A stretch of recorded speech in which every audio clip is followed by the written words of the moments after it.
Hello, everybody, and welcome to the very first episode of Mark My Words. I am Marc Schmidt, and I am here today to talk about at least everybody that I have on this show, talk about their career path and professionals, entrepreneurs who, at some point, they're working in the 9 to 5, just like you and I and a lot of the world were plugging through week to week, day to day, and we find out that we want more. We want to explore our creativity and our passions, and we find that there's this middle point where we want to become more than just the company that we represent, and we go out there and chase that. And I am here today with somebody that I'm honored to have as my first guest. It is communication coach and founder of Create Your Great. It's Scott Stolze. How you doing today, Scott? Hey, Mark, I'm great. Thanks for having me on. It's a pleasure to be with you on your first show. I'm actually honored to be on with broadcast number one with you. So thanks for having me. Well, I'll tell you, when I thought about guests and who would be the first in that group, you were definitely one of them.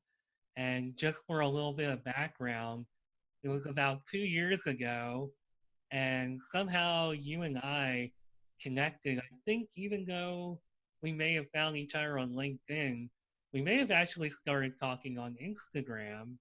And I think I might have commented on some of your posts, and somehow we connected and found some common ground on topics like communication and maybe some things in our background. And that's how we actually wound up doing a project where you asked me a few questions, and it was a podcast-esque kind of thing. And you're actually one of the big reasons why I'm doing something like this now, because that was really my first time putting my voice and face on something and posting that video online. And to hear myself and to inject that confidence, like, wow, I actually don't sound that bad. I don't look that bad. And this actually felt pretty good. That meant everything to me, and it has really paved the way for where I'm at now. So I don't know how much of that you remember, but that had a big impact on me. I remember all of it very well, Mark, and I really enjoyed getting to know you back then. It was 2 years ago. And yeah, we actually connected and commented a little bit back and forth on LinkedIn.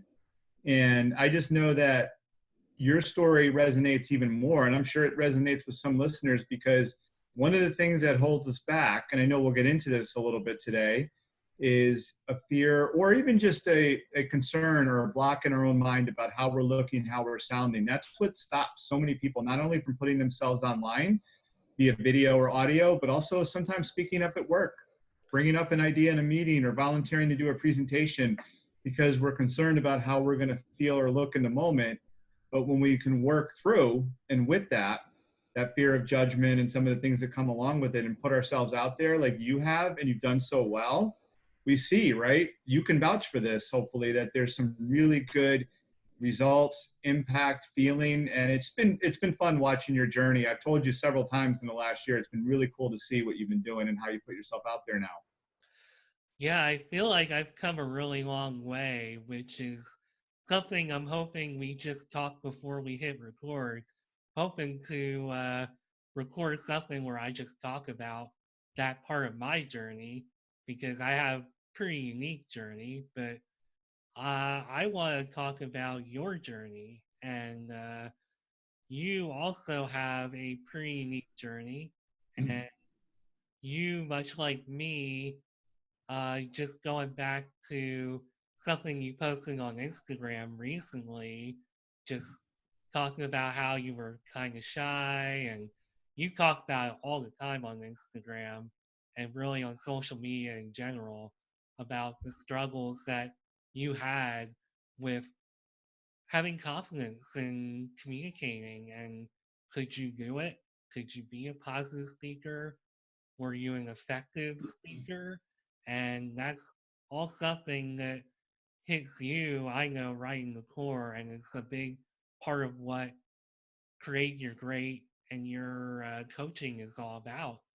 And just before we kind of talk about the, I guess, the college and early career you, let's kind of talk about that that version of you being young and unsure, because that's something I can really relate to.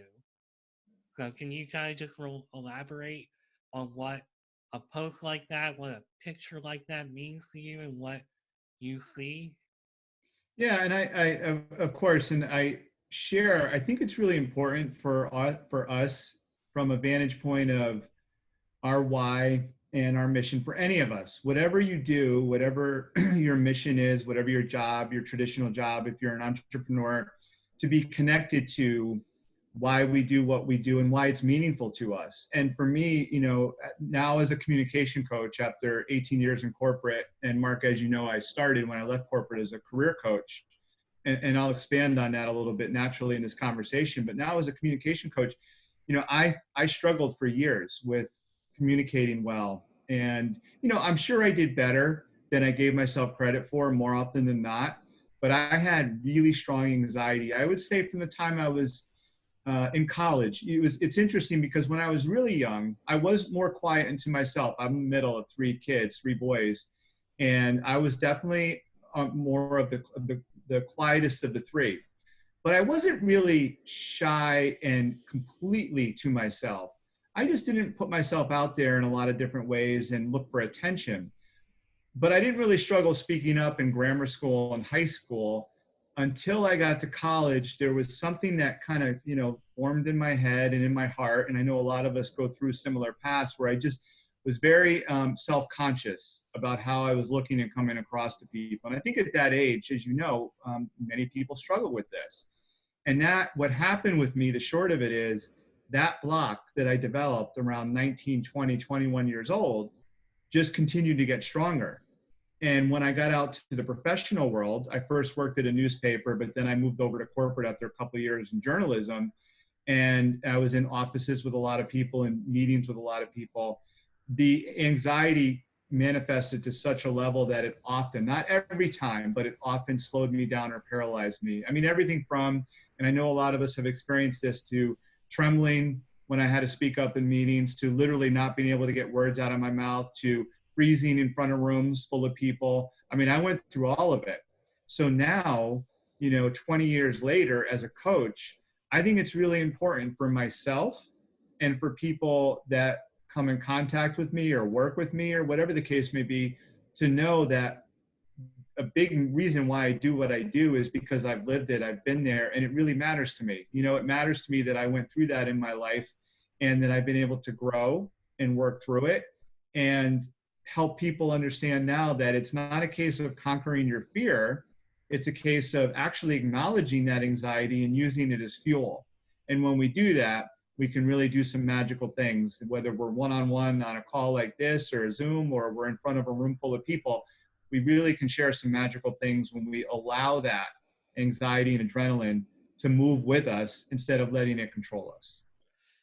So, just to backtrack a little bit, when you were a journalist or working as a writer, uh, were you actually having to do like Q&As with people?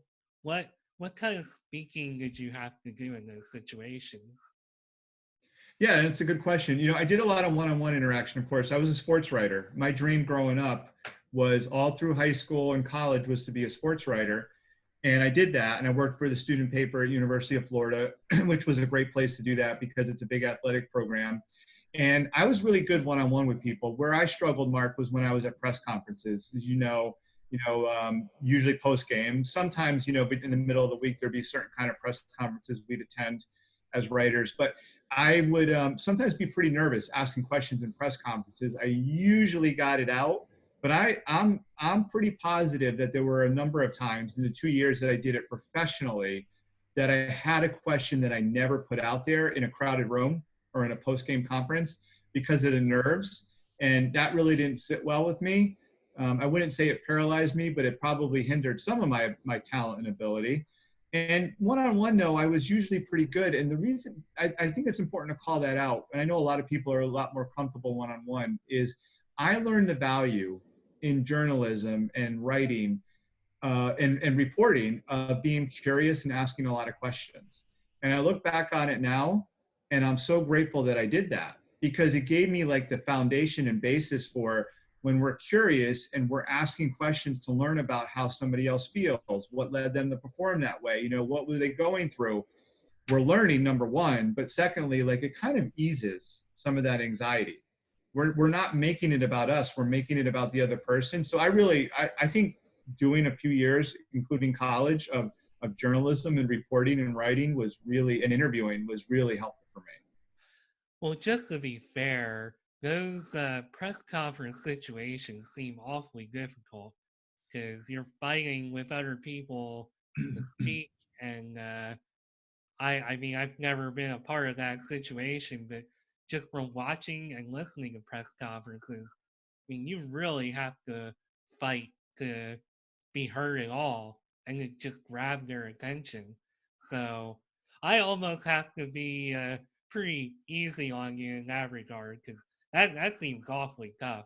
It is, and you know, we don't have to hang on this too long, but I think that was part of the reason, was part of my thinking then, and I was young and I was less confident, and you know, I just within those years, in recent years, realized that I would get pretty nervous in front of groups of people. So you know, that was definitely slowing me down. But I think also I had this mindset of, well, there's 10, 15 other reporters in the room. They'll ask the questions. I'll record or get the quotes, and I'll be fine in the long run. And the truth is, that's kind of how it played out. But you know, we all have our own questions and version of things. And you know, like I acknowledged earlier, there were times where I probably didn't ask a question, and I should have. But I took away a lot of great lessons from that, and really, I think it's a bit, I tell people all the time that my years doing that kind of work has really had a big impact on me. So you worked as a writer for a few years, and did you do anything else after that? What exactly was the turning point where you said, you know, this isn't for me, or maybe I have something more to offer? Can you elaborate on that a little bit? Yeah, so check this out. Every pivot or turning point in my career is very clear for me, why it happened and what happened. And if you know this and a couple others I'll share, I can tell you exactly what the case was. So with journalism, it's simple. I literally woke up one day, Mark. This all happened within I mean, to be realistic, it happened within a couple of days. It wasn't just one shiny moment, but literally one week, I said to myself, I'm tired of writing about other people's accomplishments. I want people asking me how I did what I did, why I did what I did, literally. So, you know, interestingly enough, I was just telling you how it was kind of nice to be asking questions and be curious about others and ease some of my anxiety. But then I knew deep down, and I was a dreamer when I was young. You know, I always had high expectations for myself and some things I wanted to do to impact the world. And I think it just hit me after several years of doing that, college included. I'm like, you know, this is really interesting. I keep asking other people about their path, their journey, their results. I want people to ask me about mine. So I did I mean, within a month, I had left journalism altogether, which was a big deal to me because I said earlier, for years, I had always planned and worked to get into that field. And then all of a sudden, I said, I'm not doing this anymore. And I left. I thought about going to grad school, and I did apply to one college for sports management, a graduate degree in sports management. I got my undergrad at University of Florida. And but I ended up getting a job with a health insurance company in the interim to get some work, make some money, but while I waited to see if I got into grad school. And things just took off from there. And I took that job and never left in the next 4 years. So Wow, that sounds kind of similar to my path where I, you know, I left my company. They were going through a restructuring. That job, obviously, it has plus it's good points and it's bad points and, obstacles, but it was a very fulfilling job. And then I kind of transitioned into something else, and I found that I wasn't as fulfilled anymore, and I wanted my path to be more about me. I wanted to put aside other people's goals and start thinking about my own, what I wanted to accomplish. And I almost feel like that you went through the a very similar thing as I did. And it almost sounds like it wasn't necessarily the the fact that you were having to speak per se that drove you out of it. It was more like I went through all this. I've gained a lot of confidence through the obstacles I've had, and now I want to give back. Is that accurate? Well, I wouldn't quite, and thanks for sharing and relating to part of my journey with where you were at. That's always great when that happens. But I wasn't quite at that stage yet. When I left journalism to go to work and then was thinking about going to grad school, my confidence was still low, and I still didn't know how I was going to impact and help other people. I just had a burning desire to do that. I had a desire deep down, Mark, to do more. That I felt like I saw the writing on the wall that if I stayed in journalism, while I mean, to be honest with you, it worked out great for me because doing it through college and then I did it for exactly just short of 2 years out of college. I worked for a newspaper in Connecticut. And that was great foundational real life skills and learning. Like I already said, interviewing people, writing on deadline, getting better at listening, paying attention at events. So, and putting it into words and painting a picture for people. Those are great skills to have. So I feel like that was an extension of learning I needed to do. But when I left there, I still didn't have a lot of confidence, and I certainly didn't have clarity on what I was going to do. That didn't come until, to be honest with you, almost 10 years later, 10 more years before I really started to get more clarity on what I wanted to do in terms of impact. Now, I'll keep this short, but one other key point I'll share is that before I lose sight of this is why, and I share this with people regularly now, that now circumstances are different. And, when we're younger, we have more flexibility, no question. I was 25 when I left the newspaper. But when you feel, like you just acknowledged about not feeling fulfilled, but when you feel there's something else you want to, get your arms around, experience or taste, do whatever you can to do that. Give yourself the opportunity to taste it and learn about it to see if it fits and aligns with where you want to go as a person. And I certainly tell younger people all the time, in your 20s, that is a perfect time to experiment, to try different things. I'm not talking about recklessly job hopping. I'm just talking about do a couple different, roles and see where you enjoy, see what you're good at, see where you provide value. And, that's all part of the journey, so that as time goes on, we're growing our confidence and increasing our value, but we're getting clarity along the way of the things that we enjoy and we're good at and bring value in. I totally agree with that. And I wound up doing that obviously a little later in life, kind of experimenting with different things. But I can totally relate to that. And certainly the earlier you can do that in life, the better. So Absolutely. When the stakes are a little lower before you're married or have children. Now that's not that's a home run, slam dunk, if you don't have some of those other obligations. But if you are, I'll just say this really briefly. If you are married, if you have a mortgage and children and all that, I totally understand the responsibilities that come along with that. But be mindful. There are still ways in today's world with technology and the direction some things have gone, you can still give yourself opportunity to experience other things. It's much more feasible to do that now than it was even 20 years ago, let alone 30 and 40. So that's another conversation, I know, but don't just push something aside because, well, I'm married, my book's written, I have all these obligations, therefore I can't.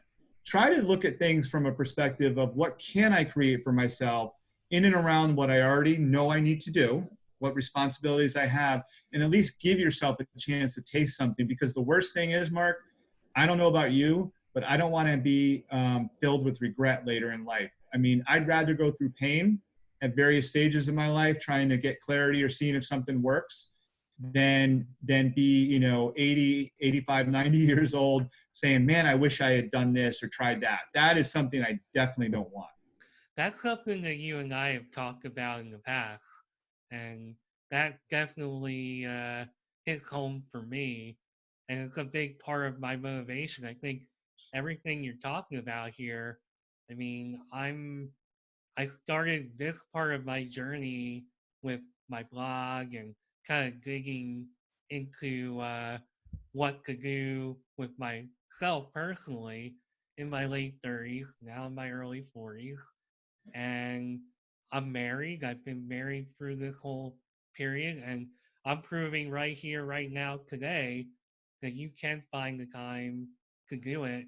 And it's all about time management and budgeting your time, for one thing. It's all about passion.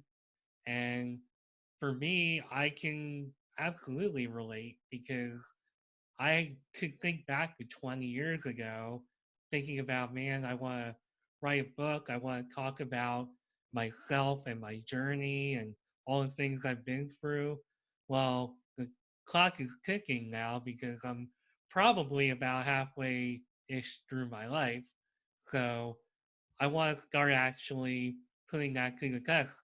As you pointed out, I don't want to be double my age where I am, 40 years or so from now, saying, man, I should have started that Mark My Words podcast. I should have started that blog. I should have done it. And I feel that even now. So, And I, Mark, I'm going to use you as an example. Sorry to interrupt, but this is that's a really okay. important point too. So you and I've seen some of what you've done with your blog and the blogging on LinkedIn, for example, and you're now starting a podcast. So this is a great example, really quick. So I can guarantee, I have no idea what's going to happen in your path, what some of the outcomes will be. You don't even know, but here's one thing I can guarantee you. Your blogging, which I know you've done for on and off for a while now, your blogging, your writing, your video making, your engagement on LinkedIn, and now your podcast, you're going to learn so much about who you are and what you want to create in life for yourself and for those around you and the value you're going to bring or you do bring to other people. You're going to learn and get so much more clarity just by doing these things, regardless of the outcome, regardless of how successful or not successful they are. You're going to be gaining so much clarity and you're going to know this is really rewarding and fulfilling for me. This isn't as rewarding or fulfilling for me. This is a way I've been able to develop more relations by having a podcast and having guests on and sharing that with other people in my community. I've developed even better relationships, and I really love that. All those are the kind of things you're gonna learn along the way. So, that's why any of us, your path right now is doing a podcast is one example. My path is coaching people on being great communicators. We're helping others, but we learn more about ourselves the more we do those things. I totally agree with that.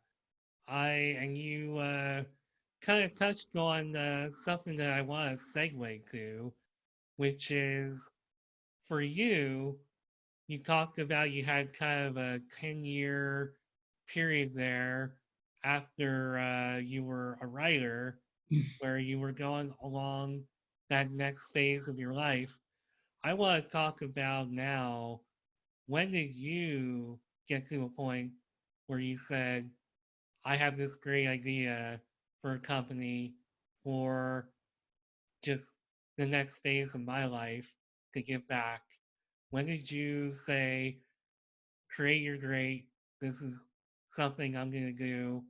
And how, like, what was, if there was any kind of turning point there where you just say, I'm going to start this up and I'm going to learn to be a coach and this is what I want to do and why?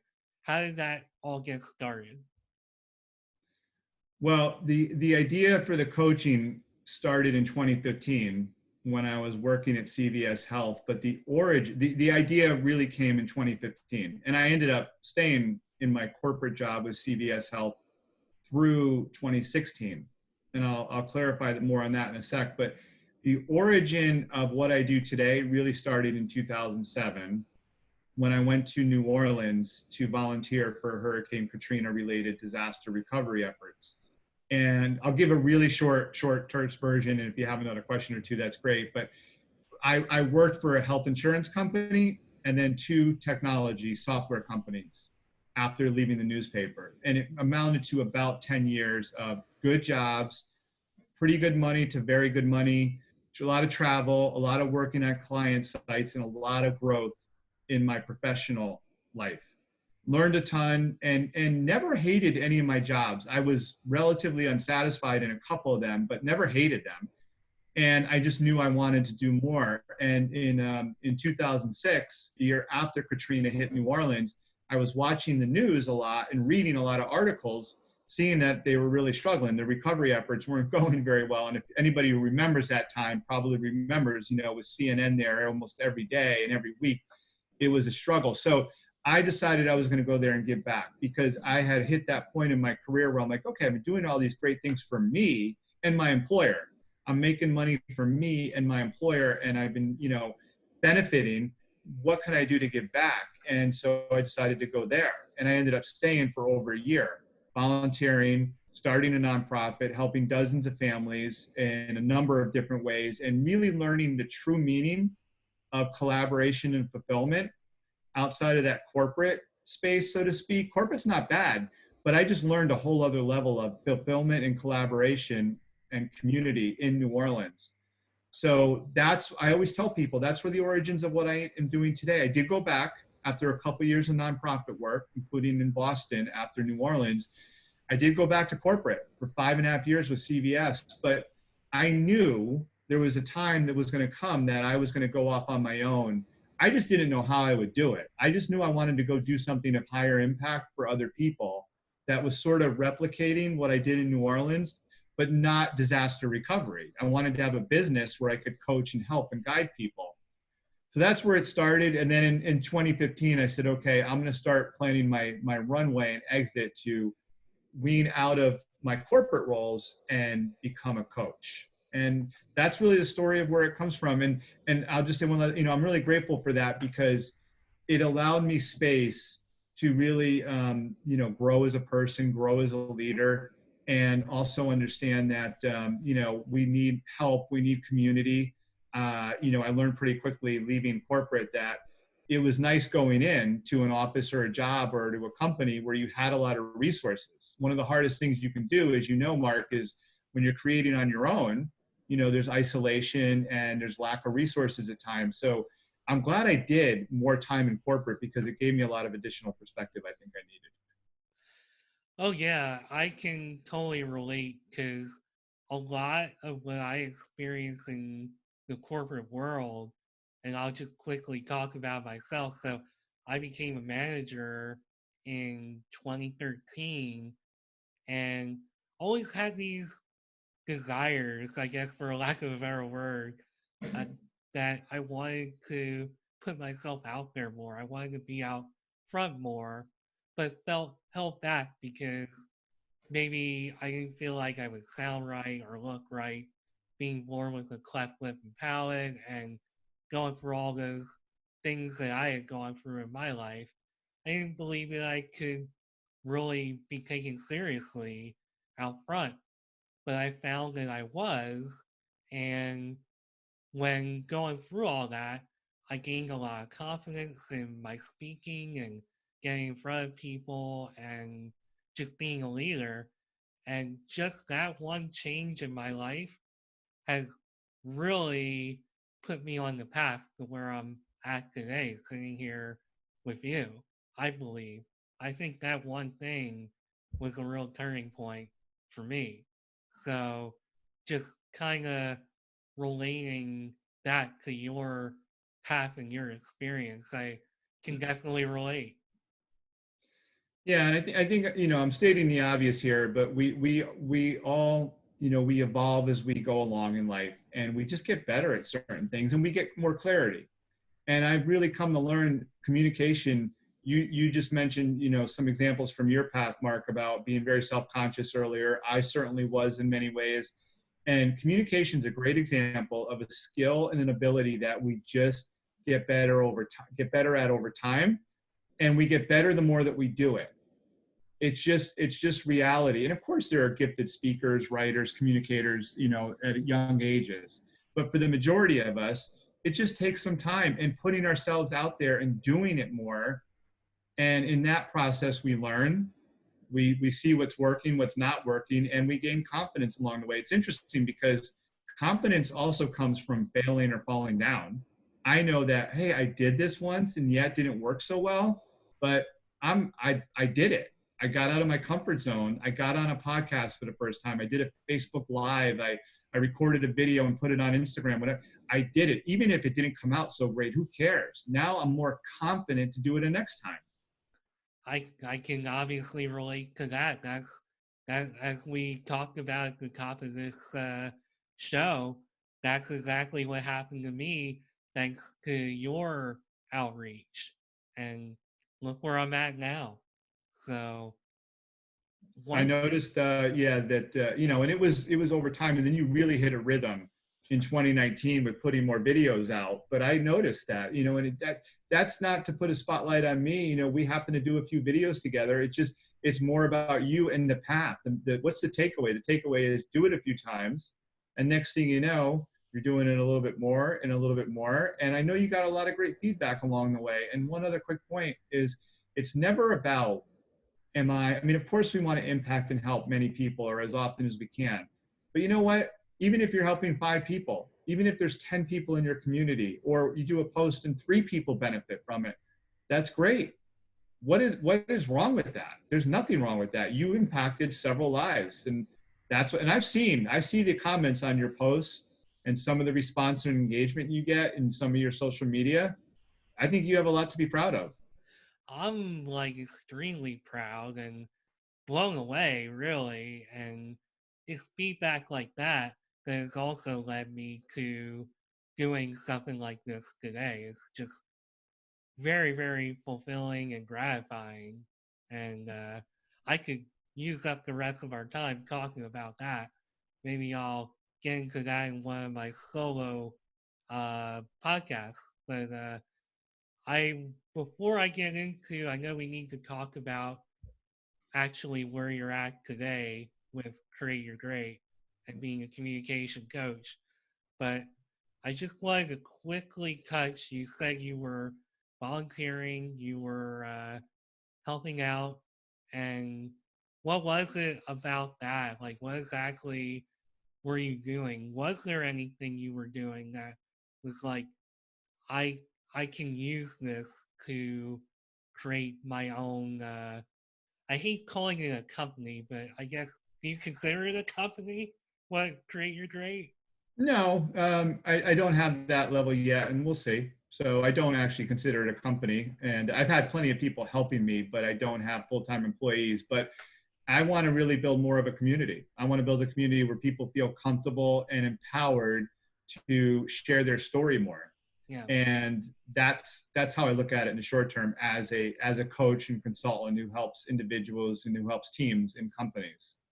But to your question about New Orleans, I'll give you just a couple quick examples that I think are relevant. I think that's a great question. Is that, when I was down there, I learned a couple really key things. And that is one that, when people have an authentic drive to help other people, it makes all the difference in the world.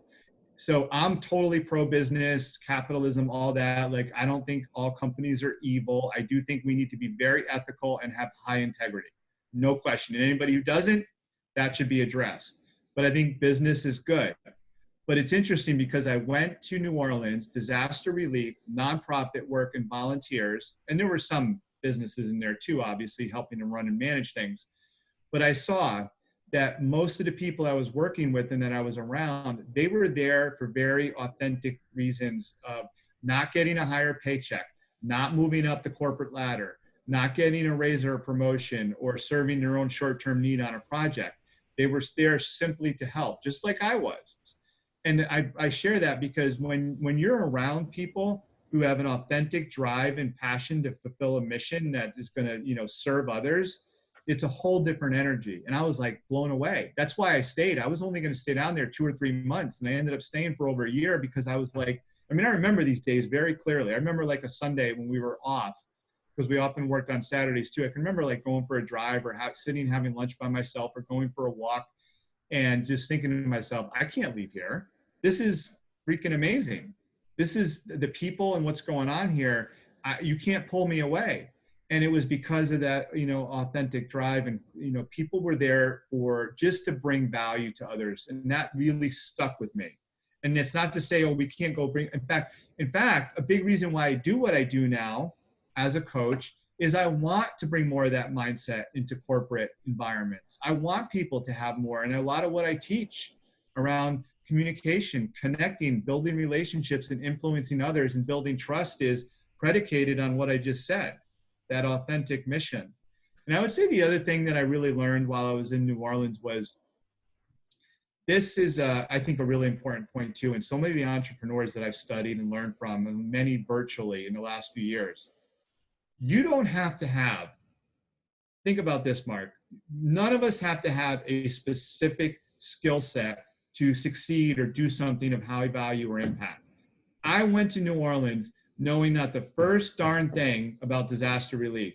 I had done some random volunteer work here and there throughout my life, but I didn't know anything about disaster relief and recovery. Next thing I know, I'm helping to run a volunteer camp. I'm working at and volunteering at a school. I'm working at distribution centers, and I'm going to homes. Granted, I had a lot of help from people who knew what they were doing, but I was helping to hang sheetrock. I didn't know the first thing about any of this stuff. So my point is, when we apply ourselves and put ourselves out there, and we have, a willingness to learn and a willingness to just move the needle, we can figure it out. Or we surround ourselves with people who help us figure it out.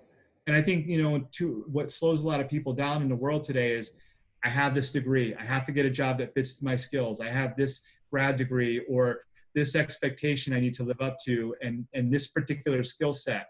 A lot of times when people leave jobs, they think they have to fit into something that's very much similar or like what they were just doing.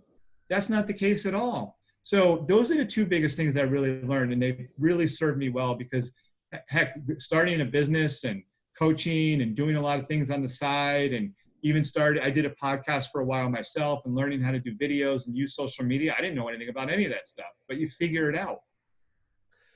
Oh yeah, I can totally relate to that, because everything I know about doing what I'm doing today, doing what I've done with my blog, and all the different apps and everything else, and just learning to network and meeting great people like you, I learned all that on my own. Mm-hmm. And it is taking me to where I'm at now. And I feel like even these skills that I have picked up on my own, I apply them to my day-to-day job. So you never know where all these different things that you do will lead you to. Just because, as you pointed out, because you went to school for X, Y, and Z, you're not bound to that for life. There's so much life to live, so much to explore internally and externally. I mean, we could probably do a whole podcast just on that. But yeah, the world, there's so much more out there in the world than what I think generally society tells us is out there for us. And the takeaway, or I'll steal a line from Gary Vaynerchuk, who always says the punchline with this is that, and this is something I think a lot of us hear regularly, but it's so true. Some of these things that we hear often, we hear them often because they're legitimate, is enjoy the process.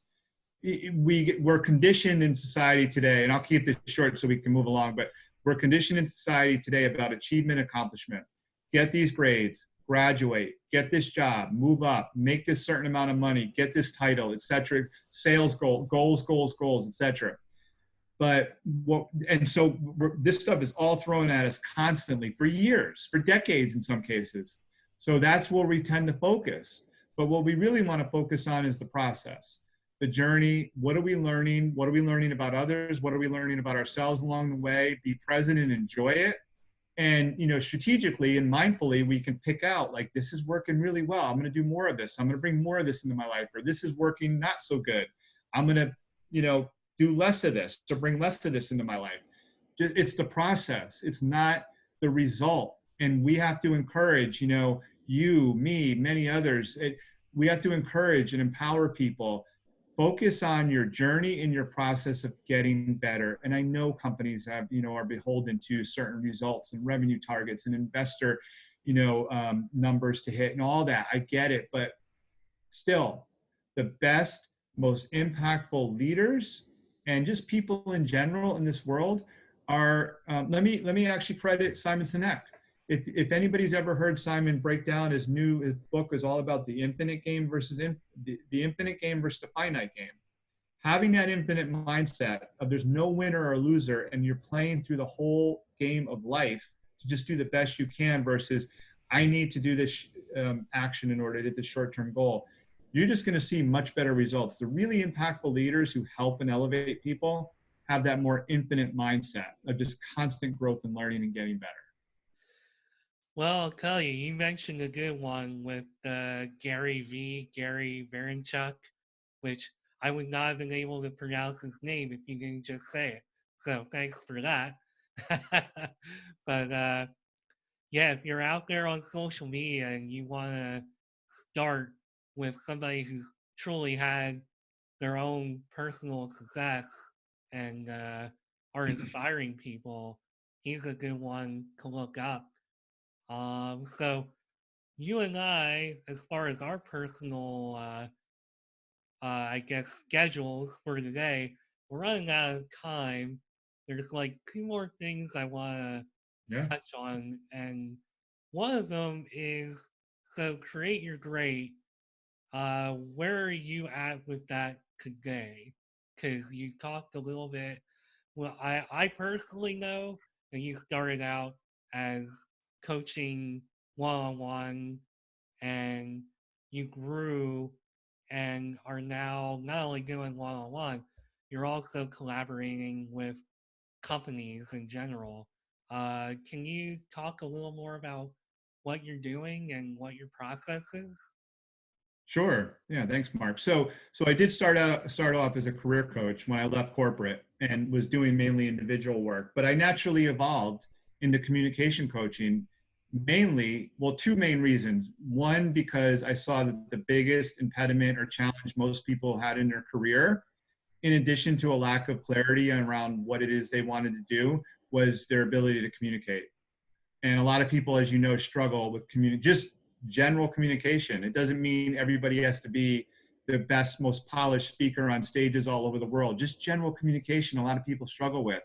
And I also learned about myself, Mark, that I really love to teach in the group setting. I love to teach workshops and I love to teach and guide teams.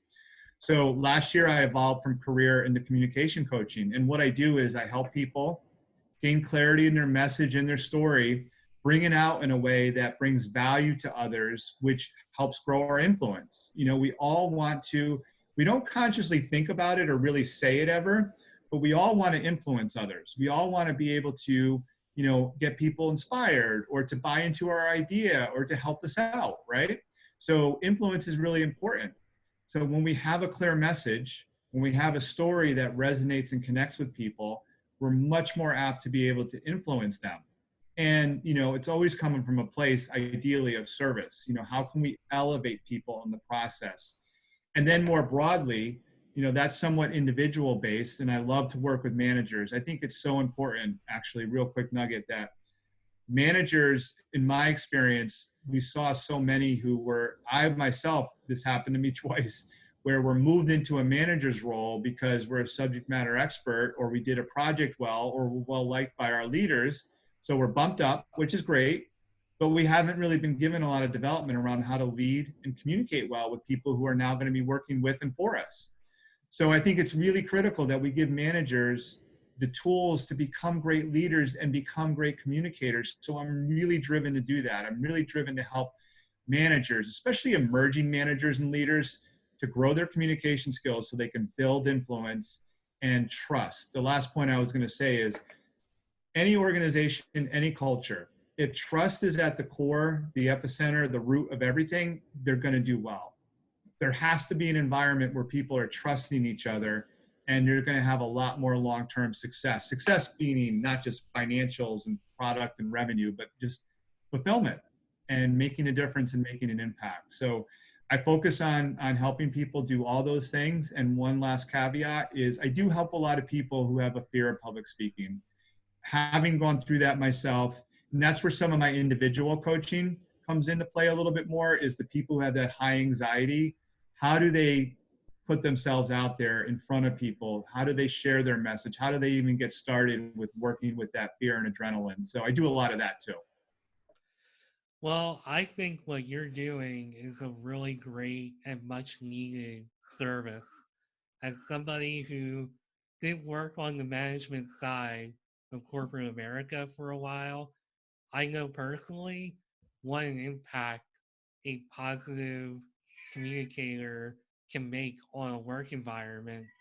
And I'm sure that not only are you impacting everybody's communication, but you're probably impacting creativity, you're probably impacting the work environment all overall.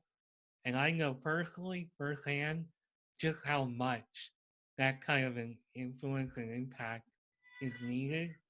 You don't get a lot of that internally for a number of reasons in corporations. So when they open up and they bring people like you, and I know a few other people in our social media world, especially LinkedIn, do that kind of service as well. I think that's amazing. That's really a step in the right direction. And I think everything you're doing is just amazing. And I think it's much needed in the world. So Thanks, Mark. And I really appreciate that. And you've been very supportive. You and I have talked digitally and in other ways too over the last, year as well. And I do. I mean, and I appreciate your support. And I'm glad you feel that way. And I'll just add this too, is think about, so I kind of just described some of ways in which I help people, which is super important, but really think about, I would encourage, I leave people with this all the time, is we all have a story. I really believe this, that I learned this from my journey, and I'm really grateful that I did, and I know you have the same.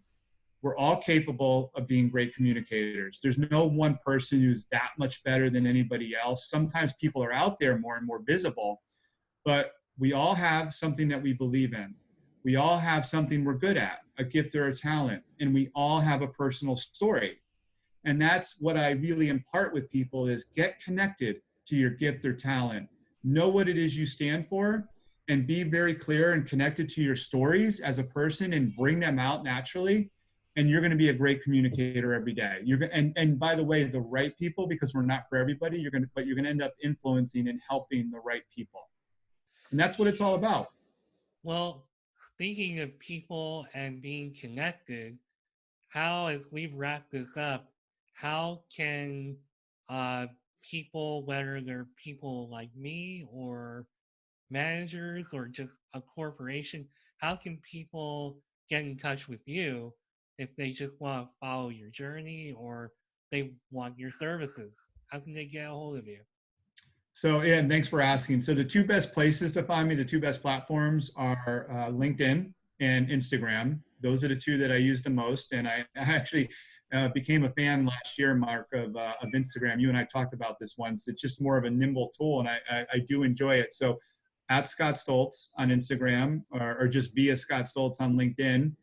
And Mark, I know you're going to share my email, and anybody, DM me or email me anytime about what your question or challenge is around communication, whether you're an individual who just wants to share more, or maybe you're responsible for a group at work and you're struggling to connect with your team, or your message you feel sometimes is falling flat. What can you do to grow your influence at work? Or you just want to bring that opportunity to managers you work with, growing their influence in the organization. So reach out to me. I'm happy to help. I do audits for people, and we'll see if there's a fit for me to bring more value to the organization. Fantastic. And if you're only listening and you're not watching, the latest, and I'll admit I'm a big grammar snob and spelling snob. in case you don't know how to spell Scott's last name, it's Stolze. So that's just me being me. So, I appreciate that, Mark. Yep, at Scott Stolze, Stolze. And my email, I'll say it once, but I know it'll be listed too, is Scott at teachingtolead.com. Teaching the number two lead.com. And I really welcome, I love to have people reach out and connect with me anytime. all right. Well, I think we are out of time. Not so much because of podcast or broadcast restraints, but because, well, we got to move on with our day. But it was awesome. I thought this was a great conversation. Thank you. Thank you for being the first guest on Mark My Words. Hopefully, we'll find a reason to have you back. I'd love to have you back. I appreciate it. I'd love to be back, Mark. I'll be keeping an eye on how things are going and let me know any way that I can help or support you. I appreciate that. And same goes for me. You got my full 110% support. So thanks again. And thanks for listening. And I'll be back next time with another episode. Thank you, everybody. Thanks, Mark.